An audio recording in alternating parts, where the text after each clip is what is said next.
The following featured presentation is part of the Skywalking Network.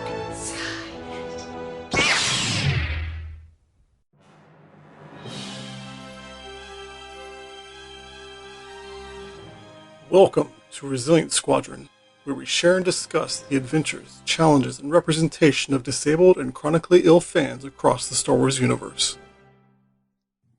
Welcome to Resilient Squadron. I'm Greg. And I'm Jack. And we're really excited for this episode because we have a really great guest, Maria, otherwise known as BlerdGirlJedi. That's it.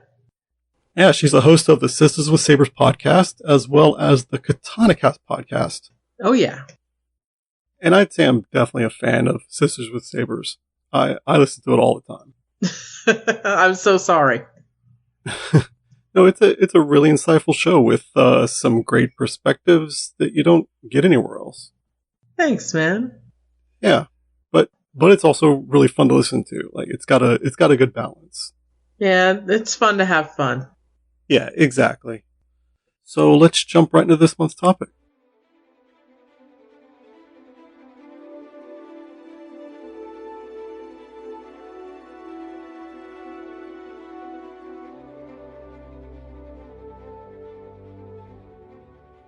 So this month we're talking about mental health, both our own experiences and how it relates to our Star Wars fandom.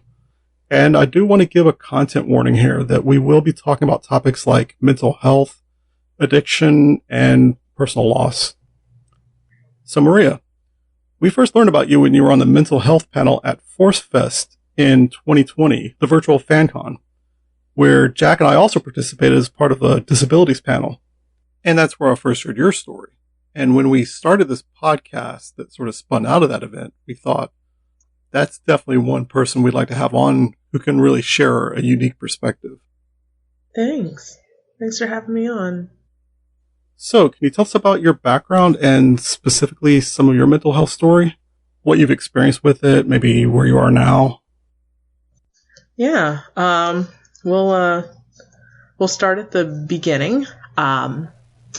I was raised in Central Florida, and my mom struggled with mental health and all of that. And it was the 80s, so it was just called like being a crazy lady.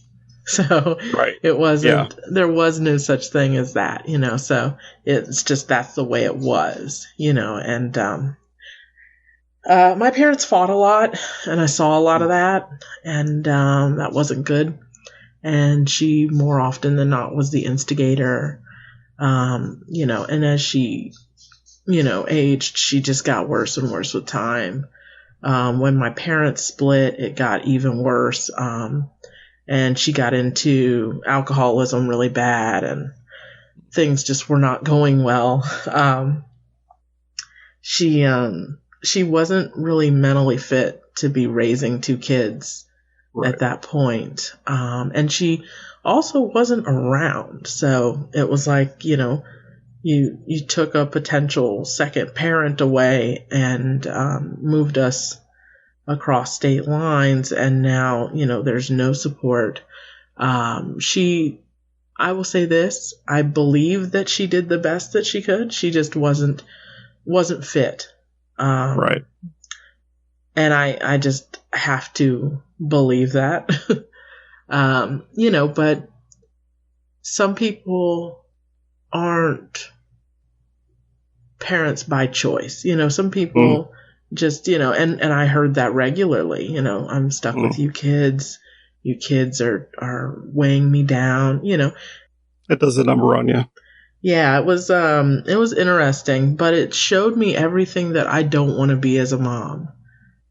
So I am the complete opposite of her. Growing up in domestic violence, drug abuse, whatever, just drama, it doesn't make for the best, like, well-adjusted person to come out of that. And I fell into drugs pretty young. About 12, 13. And it didn't get bad until like high school, college. At that point, like I had hit the wall at 24. So I partied. It was fun for a bit. And then it wasn't fun anymore. But then you kept going with it. Yeah, well, I don't need help. Like, help is for someone else. Like, I don't need that. I'm fine. Everything's fine.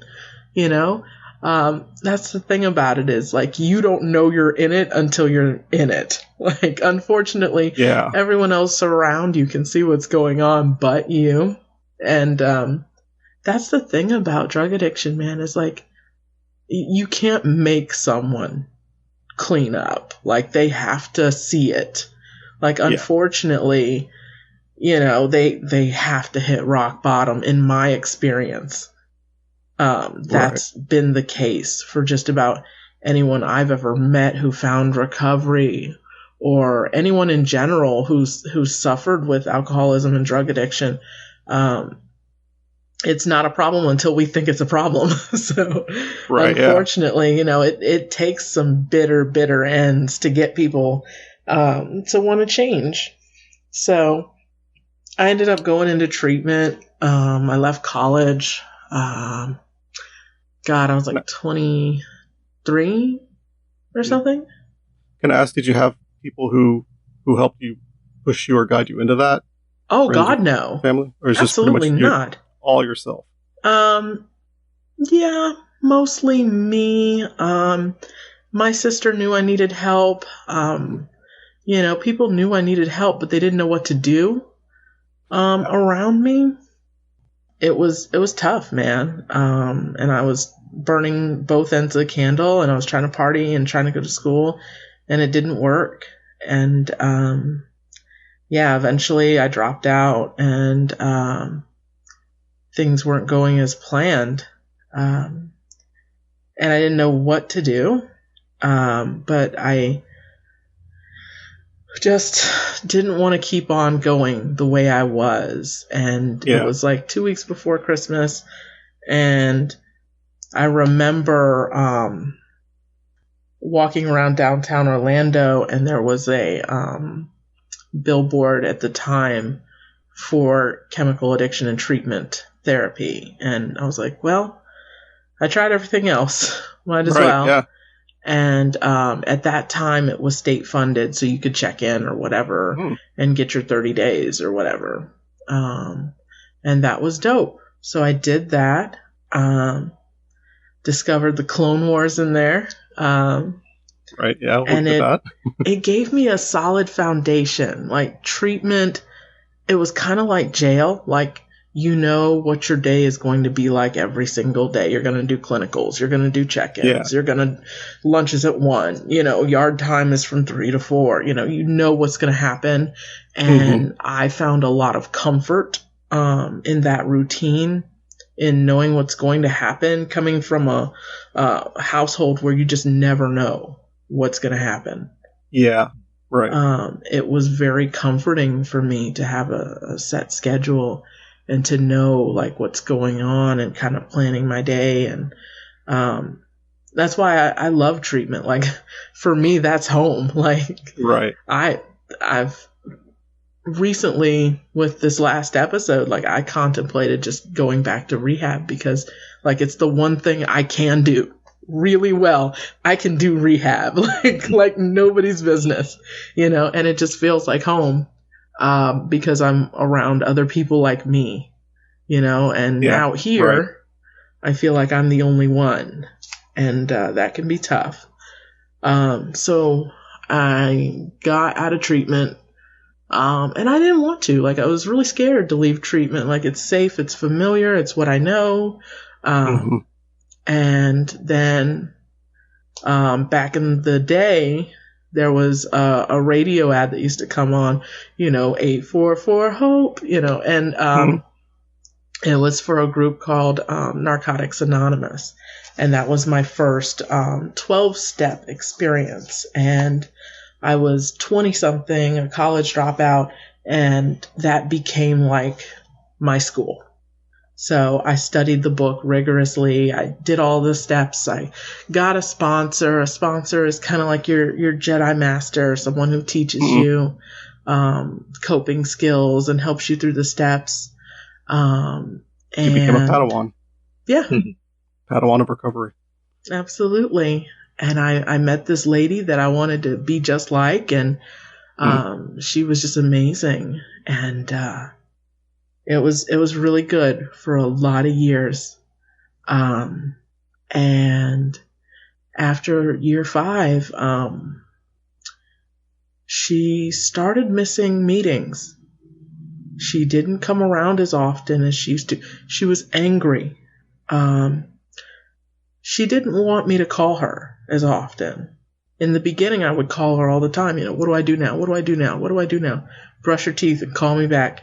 Did you read your book? Read your book and call me back. Did you read your book? Yeah, I read my book. Okay, write about what you just read and call me back.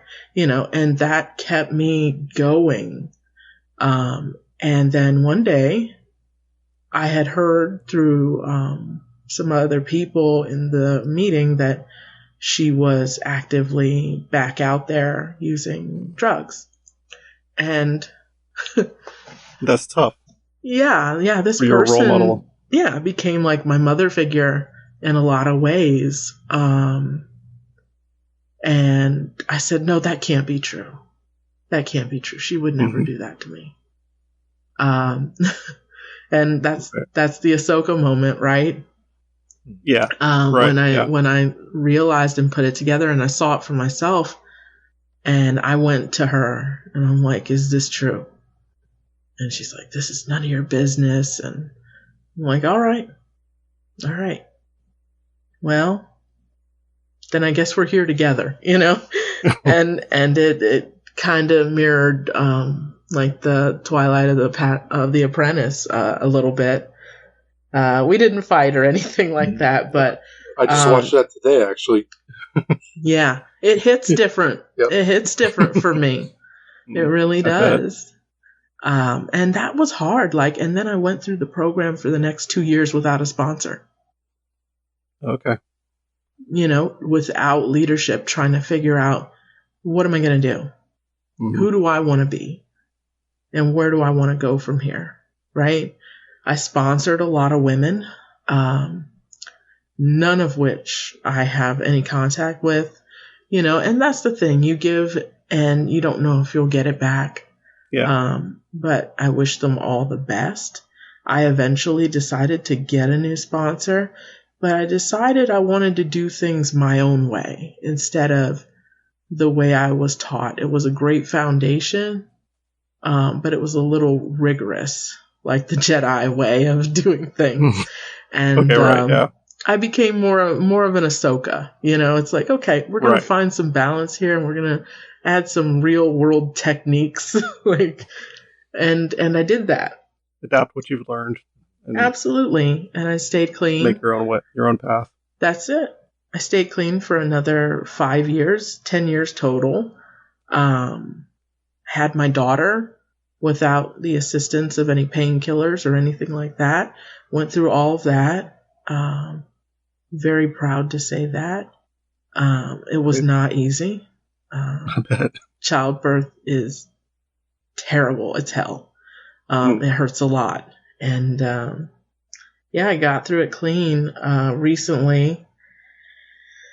I had a life event. I don't know, man. There was so much going on in my world. Personal relationships got out of control, and I ended up using. So I lost 10 years of clean time, man. But, it happens. It happens to everybody at some point. If you stay around long enough, relapse can be part of your story. But I knew I was wrong, right? And I hopped back on as soon as I could. The next day, I'm like, okay, I got to get it together.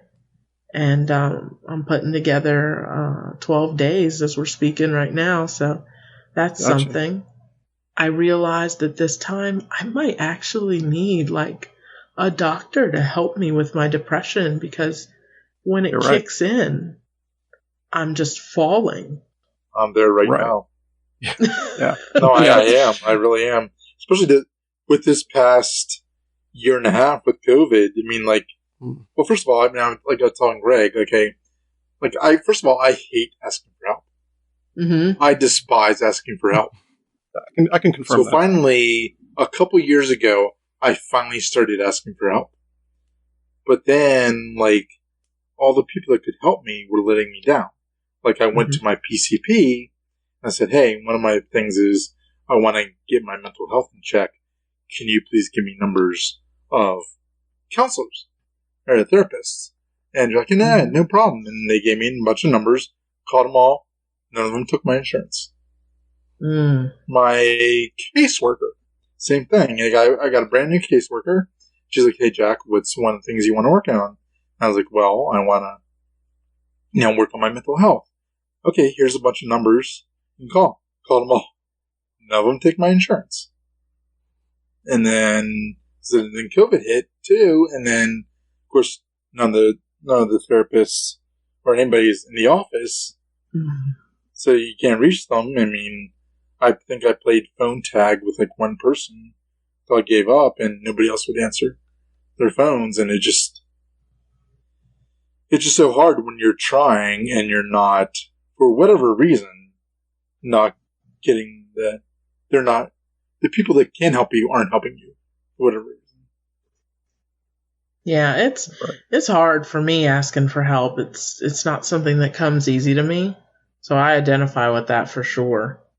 And then, making sure that you can get it, like you said, it takes a long time sometimes. I went through 3 therapists before I found someone that... Yeah.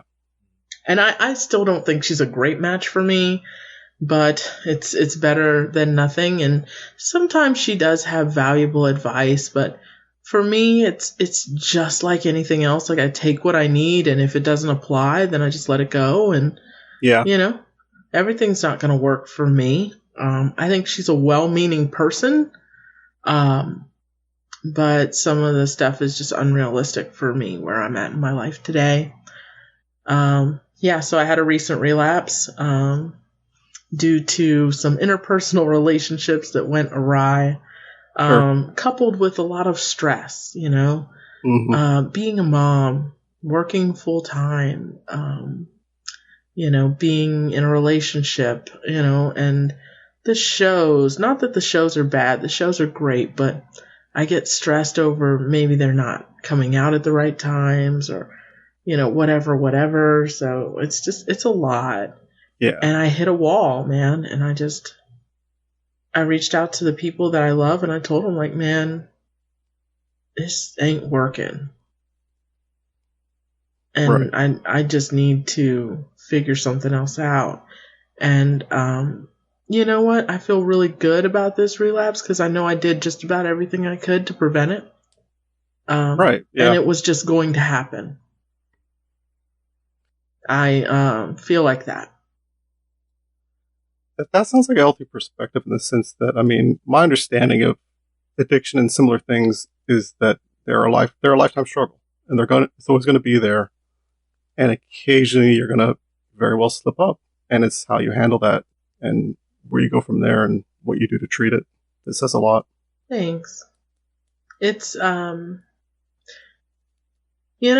I feel like I had a really good run, and that's okay. I can do it again. It just, I was not at all prepared for what had happened to me.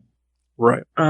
Because there were new things that were coming into play that I had never experienced before. I've never been a mom before. I lost my first child in active addiction. If Anakin had lived, he would be maybe 10 or 11 today. Okay, right. But as a result of, living life that way and using drugs and alcohol, he was stillborn as a fetus. So, yeah, I'm sorry. But yeah, it is what it is. But those things all come into play, and being in those situations you've never been in before. I don't know what a good mom looks like. I think a lot of people get the idea that women have this gene that just kicks in and takes over everything. And that's just such a weird stereotype to have about women. I remember being very scared in the hospital because I didn't know what to do with this little thing, and I don't want to break it, you know? Yeah, exactly. I just don't. Yeah, that's where a lot of my depression and anxiety comes from. Just I get overwhelmed so easily, and I just it feels like the whole world is on my shoulders, and it's hard to handle that. It is. Yeah.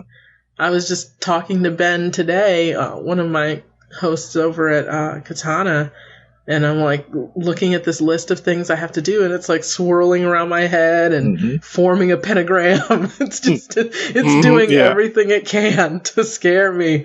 It's tough when you get confronted with all that information at the same time. Yeah, so I relapsed. I bounced back quickly. I didn't go on a bender, anything like that. But I had a pretty bad moment there for a day or two. And this time I decided I need to treat what's going on instead of just, refusing to look at it. So now, did your experience the first time definitely help you with this recent relapse? Because you kind of knew, you definitely knew. It's not like you weren't going into this completely blind. Yeah, so I'm sure that definitely helped. For sure. As well, yeah. For sure. That's a great question. Yeah. Knowing what to do, knowing the signs, I knew I was headed down the road. If I was going to be honest with myself, I could see that, in hindsight happening, because I allowed certain relationships to get out of hand. And I didn't really have a check for that. So there were some changes that needed to happen this time around.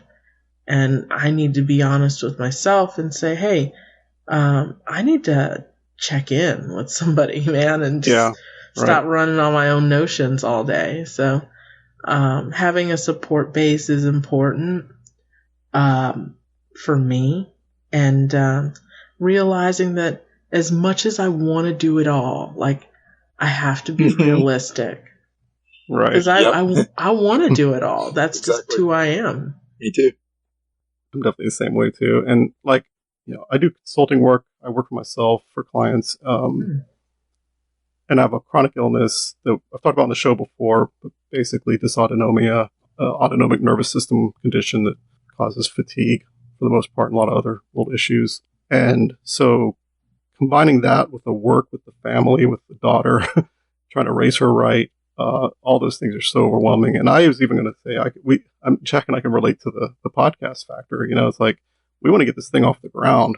And there are times we work too hard on trying to get out by a certain time or date. And it's you really want to do it, but it's more stress. Stress in the things you even want to do. I already feel like I don't really have free time. I don't even really know what that is for most people.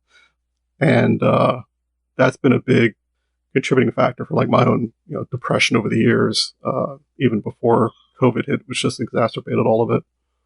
Yeah, all those things for sure all compound and just pile on top of me in terms of my depression. And I do have treatment, I take medication, things like that help me a lot. Up until that point, I was in a pretty rough shape. Now I'm in more of a kind of coasting, drifting state. It's right. Not that much better, but yeah, I can't say enough about treatment. But also treatment has to go hand in hand with evaluating your life and what's important and how you balance all the things going on and not feeling like you have to do it all. Yep. And even going back to your previous point with your addiction, you're saying, you have to want to do it. Same thing with the mental health. If you're depressed and have mental health issues, you have to want to get the help. Because, like I said, it's just not going to work if you don't do it. Because I know when I actually did see a counselor, probably, back in the early 2000s, I just don't think I was ready to actually do it, and it didn't work. But now, I think I'm at the point where, I'm ready. Of course, now that I'm ready, I'm having all the trouble, which kind of is annoying, but I mean, at least I think I'm at the point where I'm ready to accept the treatment. Right. And therapy. Yeah, I think you're on top of that. I mean, I think you're eager for it. Right. Having trouble finding anyone to help you. Right. Now I need more because I can't. Right. Yeah. It's like exacerbating everything because. Yeah. It sounds like now, Maria, that you're looking at some of the deeper things behind the addiction, like the depression. Would you say that, like, do you have like any diagnosis about it, or is this less your experience as far as what you've been diagnosed with or deal with that compounds or contributes to the addiction problems? Yeah, so I went to a doctor, and her assumption, or whatever you want to call it, for lack of a better word, depression, anxiety, the typical stuff. There's a lot of trauma in my background, so that all plays a factor into what's going on. Even though it's not there in the forefront every day, like those things have been left untreated for so long, that they turn into these big, giant, nasty monsters.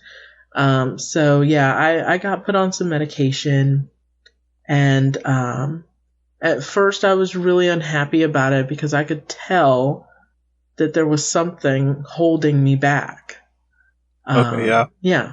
And my imagination is gone, but that may not be a bad thing right now, given everything that's going on. And when I drop down now, it's not as long of a fall as it used to be. So that's good. I think over time it'll get better. I just tell myself I'm just going to do this for today, Yeah. And that helps to make it more manageable for me, the same way I do with my addiction. And I don't want to project and say that I'm going to be on this medication for the rest of my life, because I might not be. Who the hell knows how long my life even is? Like, so it's all, assumption and pie in the sky. But I'm just trying to take it one day at a time. I love the show. The problem with the show is that I put a lot of pressure on myself to get it out. And I am a perfectionist, and I want everything to sound, and people don't care because it sounds like trash to you guys. But to me, that's 4 hours, that's 12 hours, that's 18 hours of my life. Yeah. I mean, I'm an artist. So, and a perfectionist, so, like, I can look at my art and, like, I can see tiniest little mistakes. But, like, you look at it, or Greg will look at it, it's like, oh my god, that's really awesome. Of course, but I'm like, oh god, it's trash. Not trash, but I mean, I'll see all the things wrong with it. Yeah. And then I'll work on it for hours and hours and hours. Even if it's great, I'll still there, like, nope, it's not done yet. Still needs to be tweaked.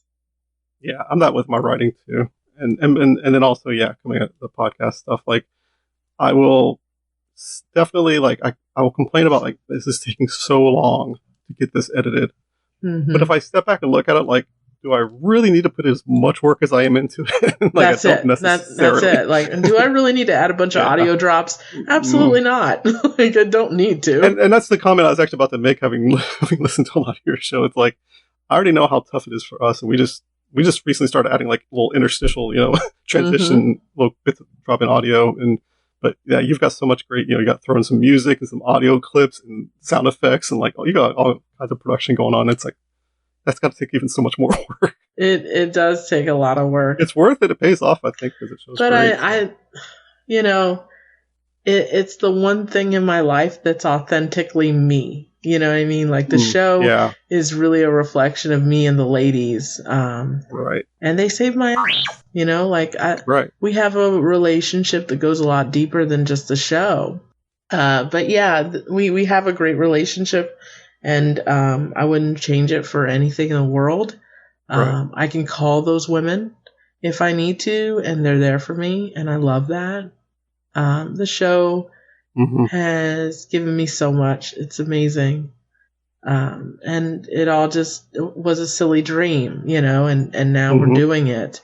And that's really fun for me. So I love the show. It's just, I get into this zone where I want to, express everything I'm feeling. Mhm.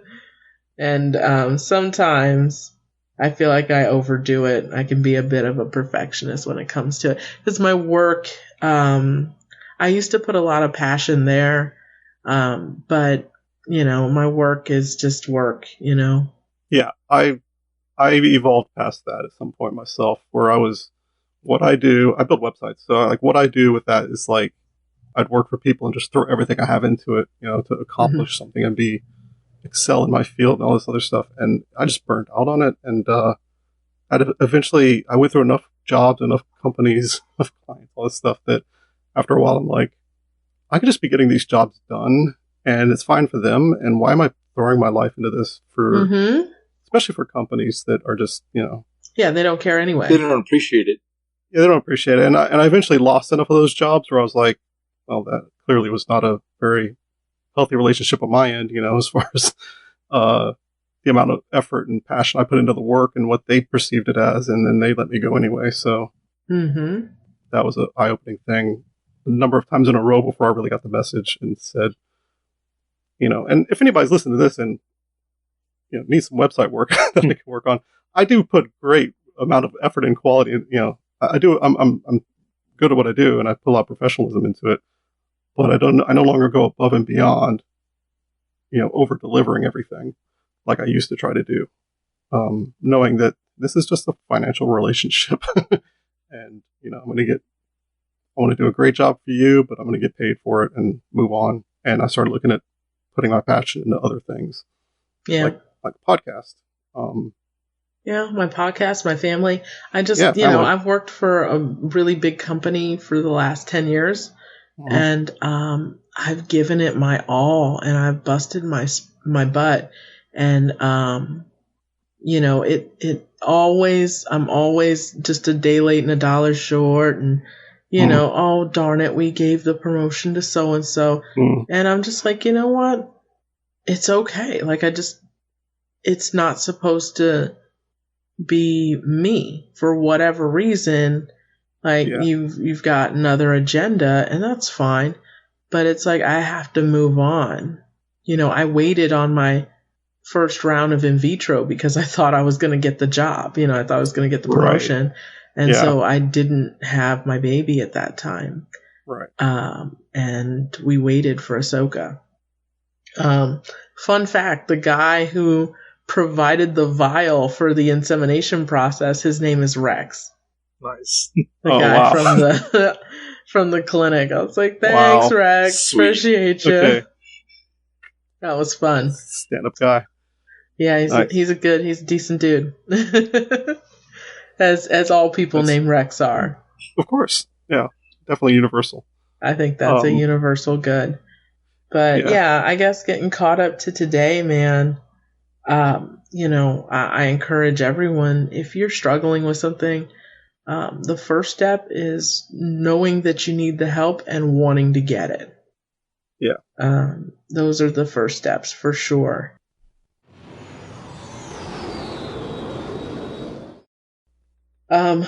Star Wars, has always kind of helped me with that. Ahsoka is kind of my recovery parallel. It's a similar story. Yep, I was just about to transition into that because I know that's definitely a big part of it. Oh yeah, I named my baby after her. So yep, she's a big inspiration. You mentioned Clone Wars and getting into that when you were in treatment facility. Like, what was that like? What did that mean to you at that time? It was like drifting in an ocean and seeing a piece of land. Octo. Yeah, finally seeing the island and getting there. Right. It gave me something to do other than focus on treatment all day. It was an escape. And also, like, I got to see this girl going through this similar journey that I'm going on. She got a sponsor. I got a sponsor. We went on these adventures together, You're kind of finding herself. Yeah, and growing up together. Mm-hmm. You know?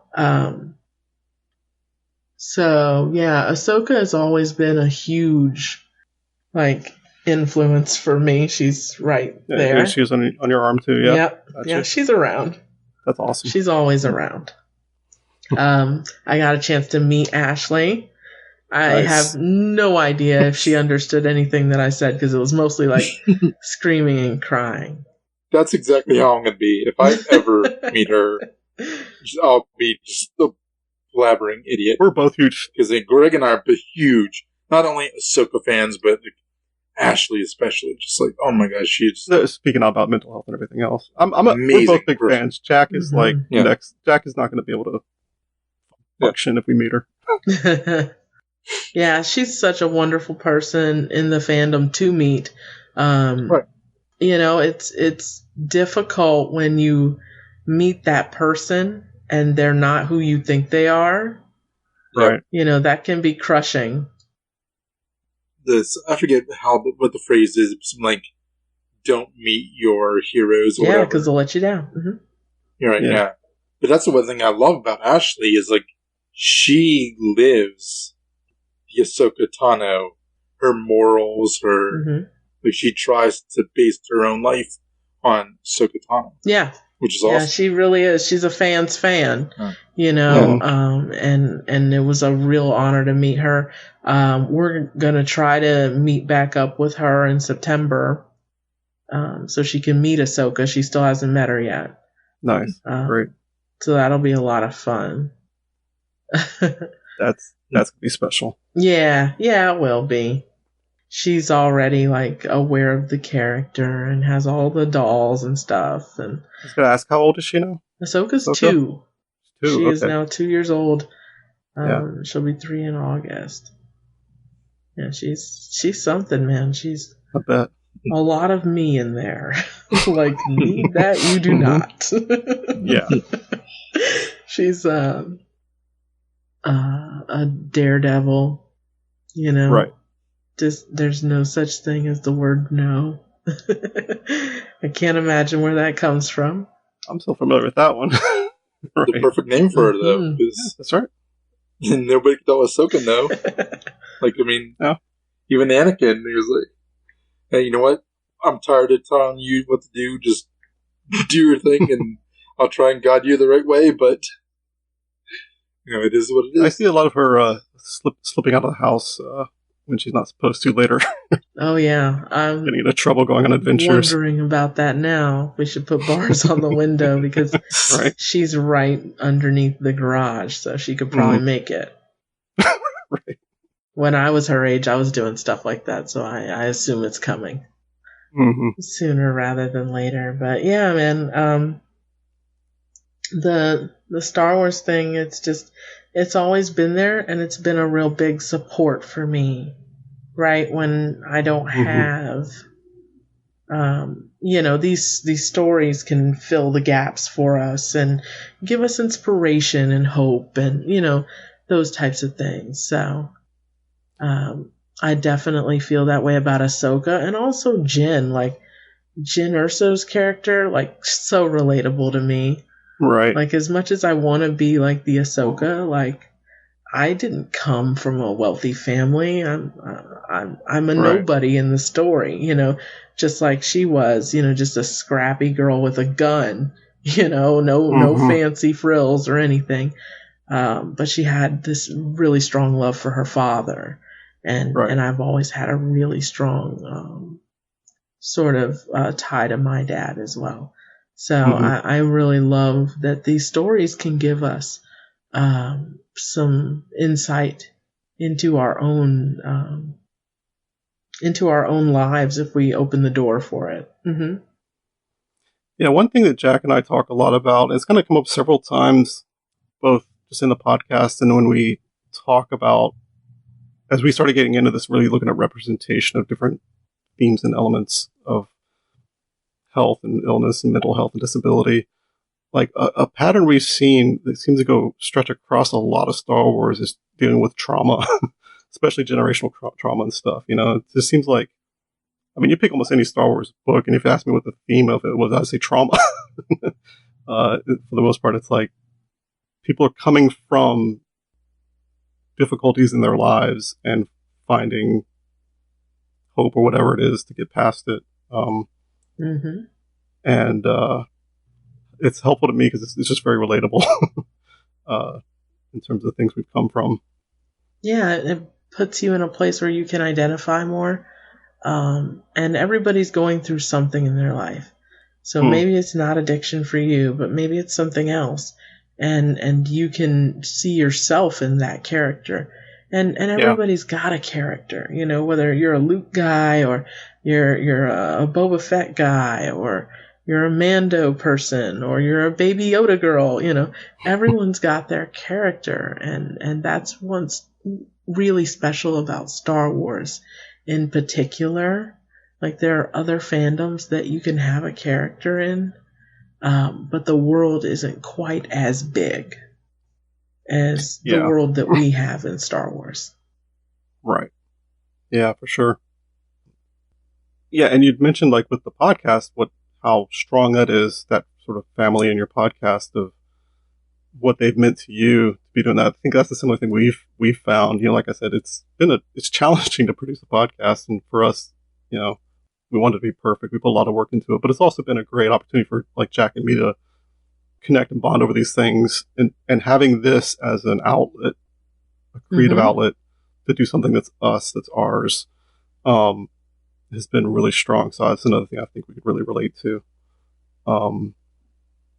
And especially as we, like, explore these topics, we find ourselves talking about them ourselves a lot, probably more than we used to.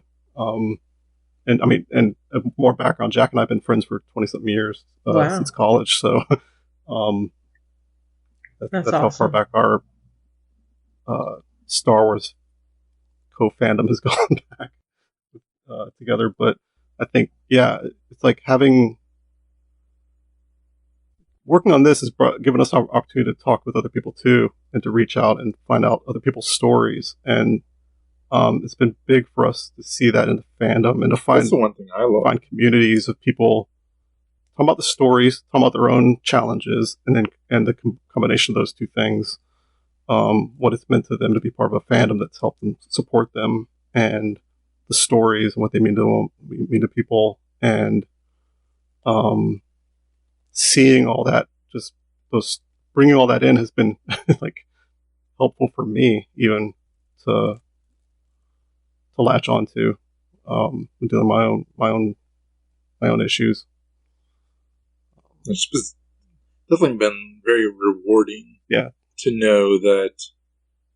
I mean, even though obviously we would like to be bigger and have a wider audience, you know, there's some people that we really touched and really connected with, and that's just such a really awesome thing. Yeah, it is when you think about it. Like, wow, I did something, and someone's actually, like, gonna listen to it. Wow, that's amazing. Got a long DM from somebody when my first, I think I just followed them from our Resilient Squadron account on Twitter, and then just by following her, she wrote me back a long DM about her thoughts on the subject. I'm so glad someone's doing this, because big Star Wars fan, has a history of disability and mental illness and things like that, and was like, just the concept of it was like a connection for her that made her like, wow, let me tell you all about this, my story.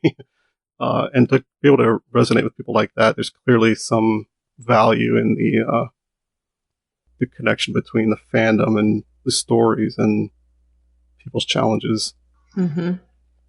Thank you so much for doing this show. This is what I say this all the time on different shows, that this is the future of Star Wars podcasting. It's not about figures anymore. It's not about what show can you run down. There's 1,000 shows out there that will tell you what happened this week on The Mandalorian, on The Bad Batch. You can get that rundown anywhere. But this is the future. It's taking Star Wars and why is it special to you? getting right. personal, Yep. Yes. sharing your story and connecting with people around it, whether it's through a panel of guests or just you and a co-host. But I feel like that's really the future of Star Wars is Star Wars podcasting in specifics. Is to actually get to know the person behind the microphone. I used to listen to a show, fantastic show for many years. It went down the tubes. Not important. Listened to the show for over 3 years, right? Never really knew the people behind the mic. Right. Never knew, Yeah. like, what do they believe in? Do they believe what I believe in? Who are they? Why is Star Wars important to them? Had no clue. Who they really were. Listened to them for 3 years. And you know what I found out? I don't have that much in common with these guys. Right, yeah. Why? Yeah. I don't know why I'm still doing this. Right. And it caused me to ask some questions like, I want to listen to someone who's a fan for the same reasons that I am. And I think that's the future is connecting, right? Especially during COVID when we can't connect. Yep. It was more important than ever that we found a way to sort of connect anyway, whether it's virtual or not. It's something. So I think that, having these really honest conversations and open sharing is really the future of where we're going with this, because anyone can tell you what the figure's about. Anyone can give you information on that stuff, and if you really want to, you can look it up. I mean, it's out there, but I want to hear from people. Why do you love Star Wars? What does Star Wars mean to you specifically? How does Star Wars speak to you as a person of color? How does Star Wars speak to you as an Asian person? How does Star Wars speak to you as a trans woman? I want to know how Star Wars speaks to you as a gay man, because it is different. And I love hearing those stories because those are the stories I can't see in the movie theater. I know what happens to Jen.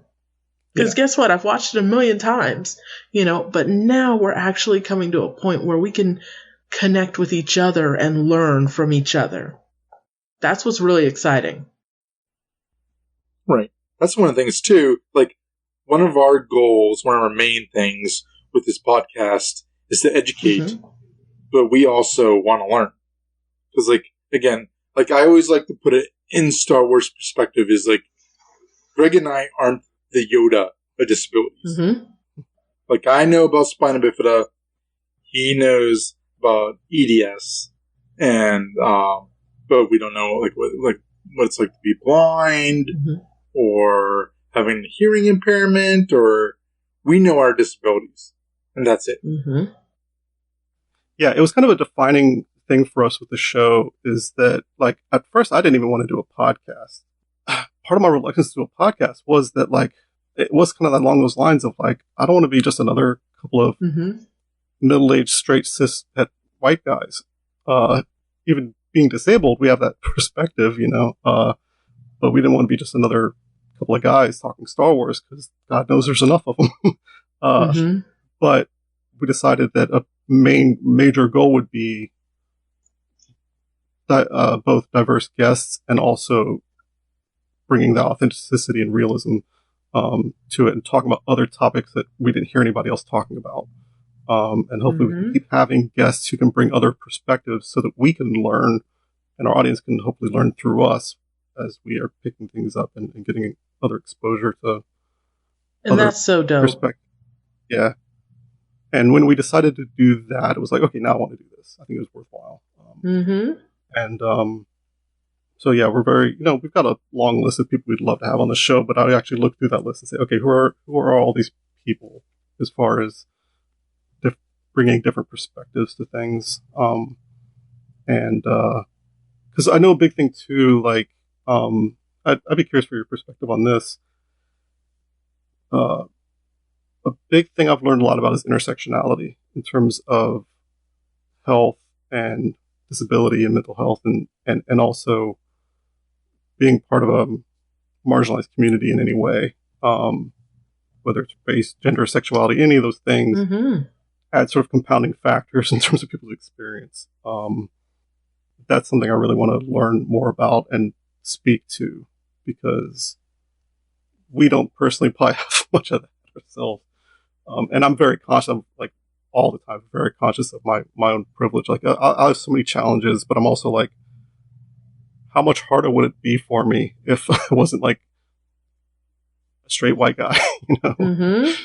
Very aware of it. Yeah, I think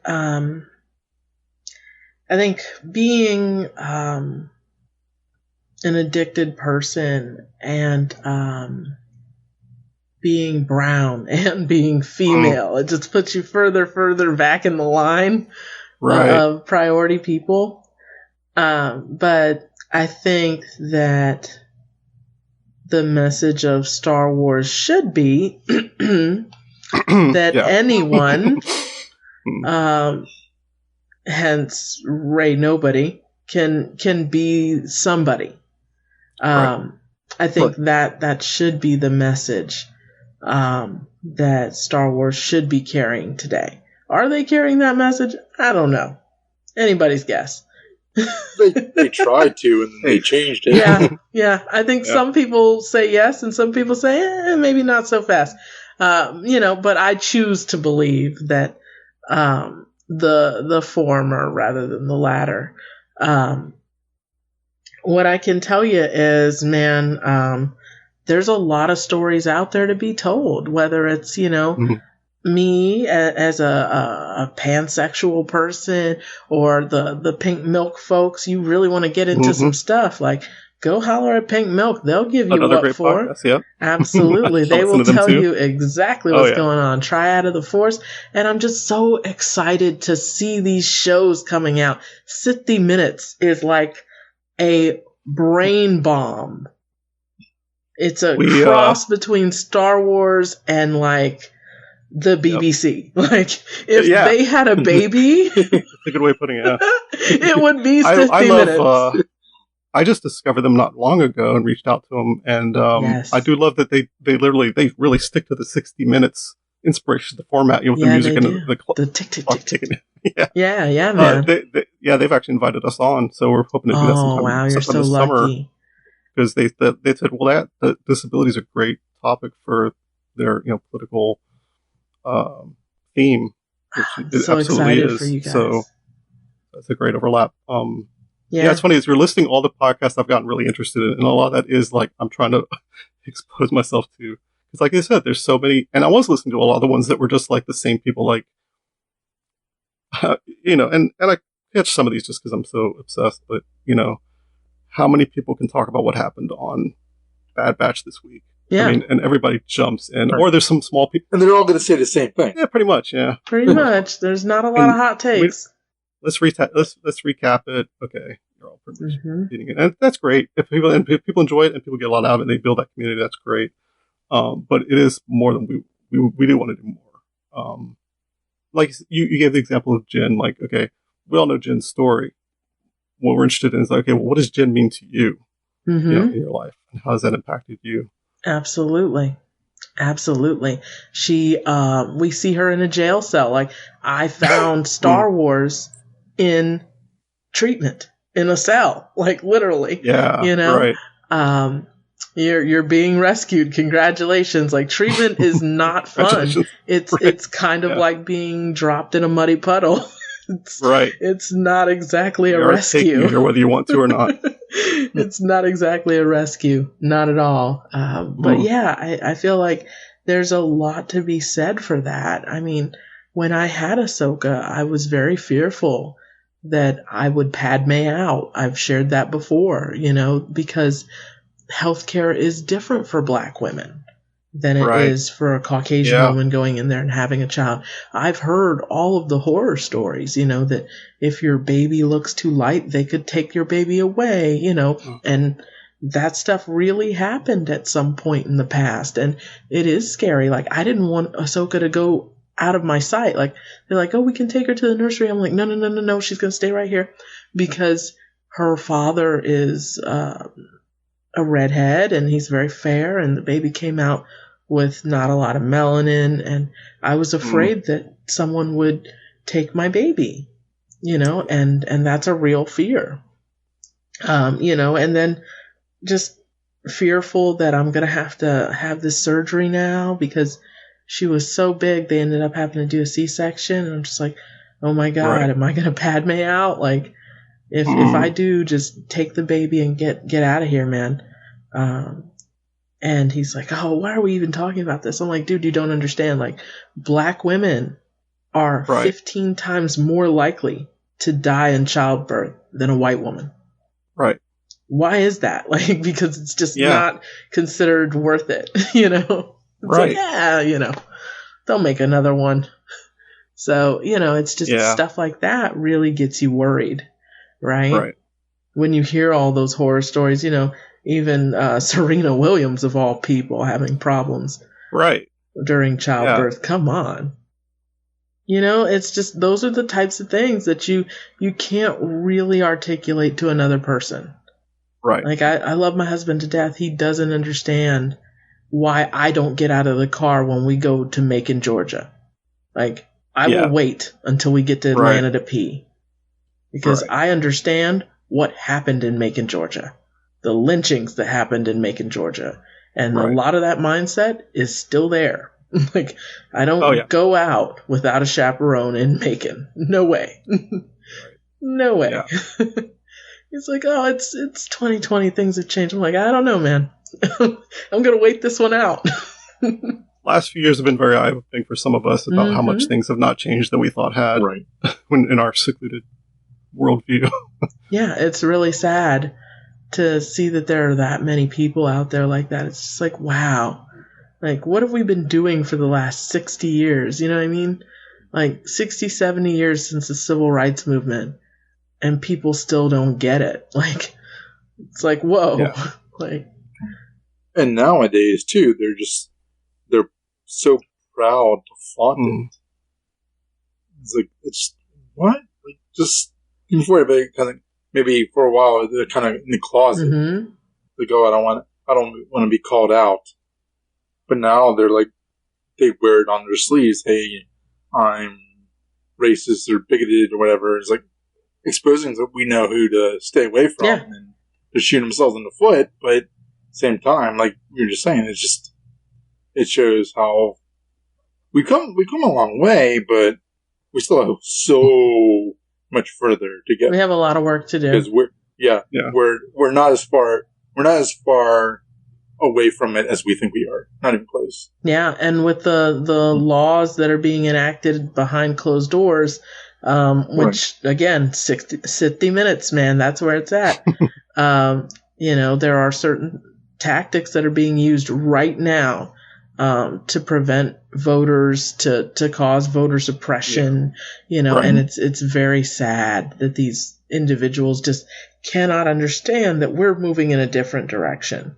And Nazis are just, they're not cool. It's never going to be cool, man. I'm sorry. No. It's not working. And I feel like the more we share and we learn from each other, we gain acceptance and we grow from that. And that's where it really happens, where the growth begins. But yeah, there's a lot of intersectionality and there's a lot of room for development. And hopefully we're moving towards it and not away from it. But yeah, this last administration, like, it's been really scary as a brown person. To think that we could be a hop, skip, and a jump away from Jim Crow, that's very scary to someone like me.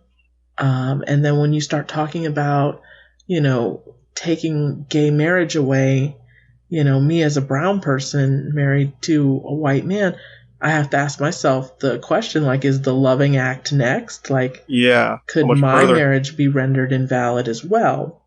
Like, that's scary, and no one in this country should have to worry about that. For all the freedom we flaunt in this country, it's surprising how little freedom the average American has access to. We're being exposed a lot to just how tenuous a lot of that freedom is. It's held on by this one law that holds this one thing up, or this one. It's very contingent. Yeah. on not, a certain set of rules. It's not been as hard to unravel a lot of it as we would have thought. It's kind of a weird analogy to make, but I think it's true because a lot of people saw this analogy at the time with Revenge of the Sith, but the whole thunderous applause thing that, I think we've seen more and more like George was speaking to universal ideas, and he may have been inspired by certain things going on in the world. He always has been, but there are universal concepts of like, here's how, a democracy could fall apart if manipulated the right way. Absolutely. And you really see like the last few years, I think I've shown like, wow, it's pretty right on as far as like how a lot of that stuff could be done if done right. I'm sure there's some people who are just winging it. There's some people who have very calculated plans for what they're trying to accomplish and take things apart in that way. It's not always through war and aggression. Mm-hmm. Yeah.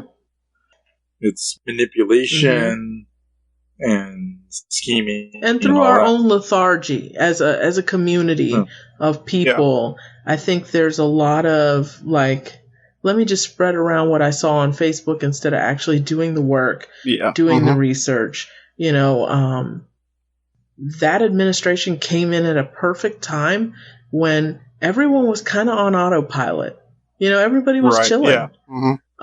And nobody was really that woke.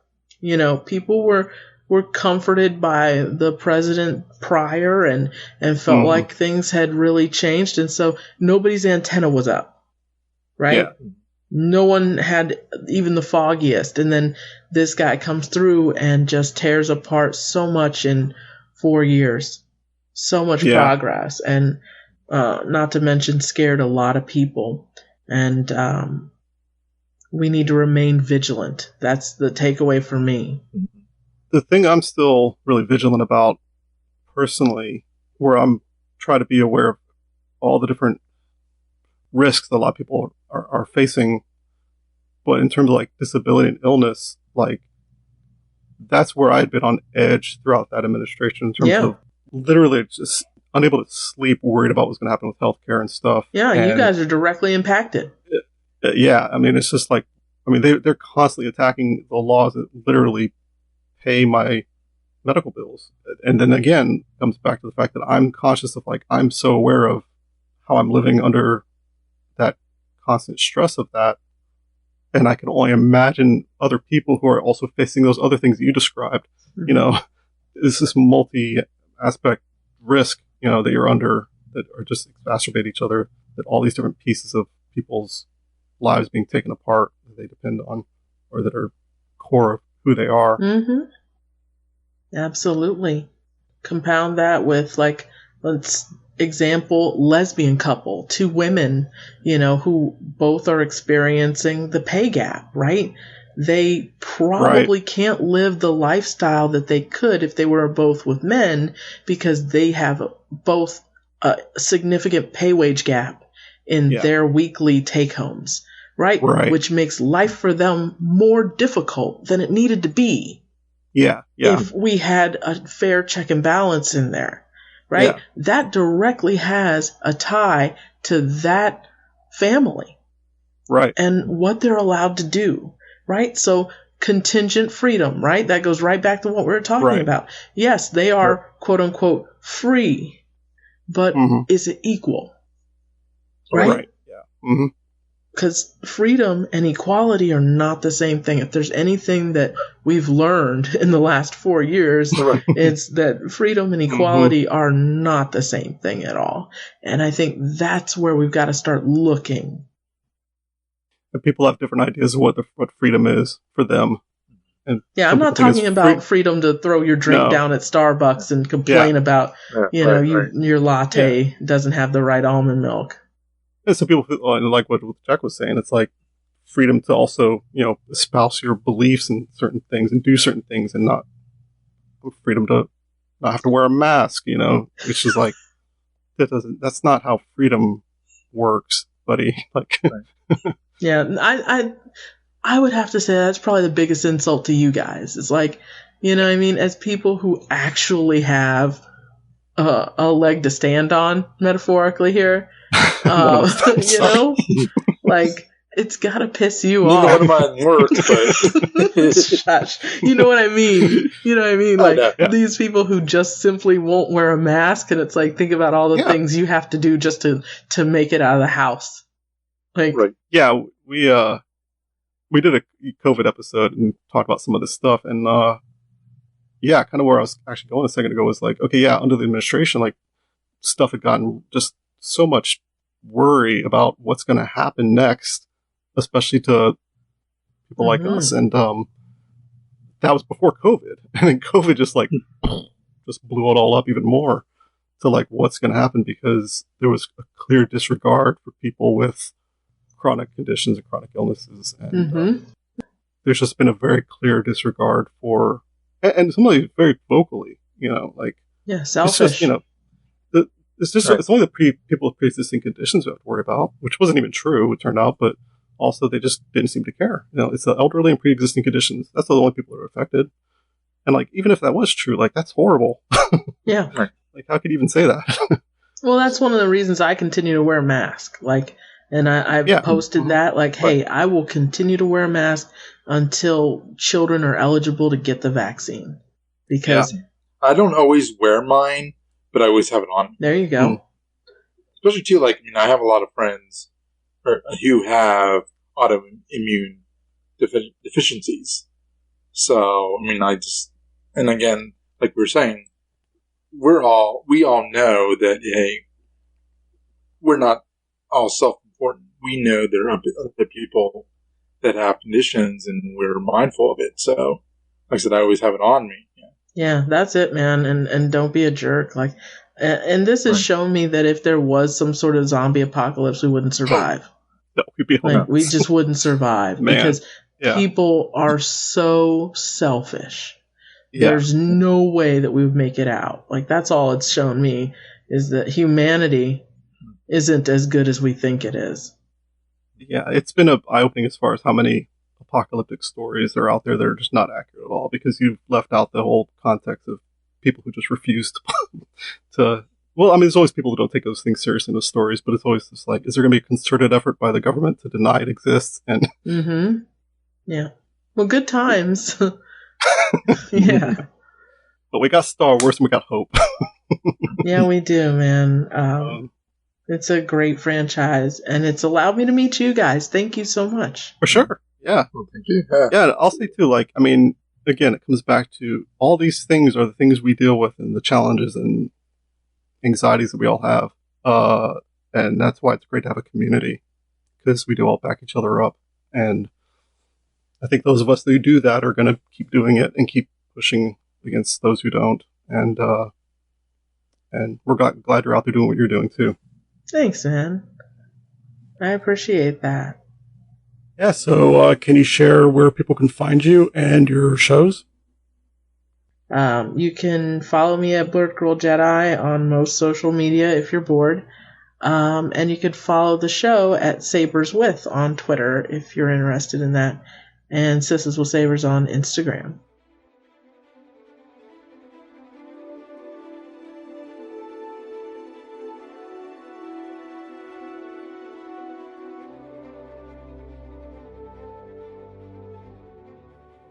Yeah, thanks a lot to Maria, BlerdGirlJedi, for coming on this episode. Absolutely. We really appreciate you taking the time to talk with us. Yeah, I think this is a really great discussion and really important one to have. And if you're listening and you have your own mental health story related to fandom or not, or maybe even like what Star Wars has meant to you throughout your own journey, we'd definitely love to hear your stories. Feel free to reach out to us. You can reach us on social media. We're Resilient Squadron on Facebook and Instagram, and we're Resilient Squad on Twitter. Feel free to DM us anywhere, message us, reach out to us on any of those platforms. We'd also love if you could leave us a rating and review on iTunes, because that'll really help us out, get our show some attention, and help us to grow this show. We're part of the Skywalking Network, where you can also find other great shows like Talking Apes, classic Marvel Star Wars comics, the Max Effects podcast, Neverland Clubhouse, and the flagship show Skywalking Through Neverland.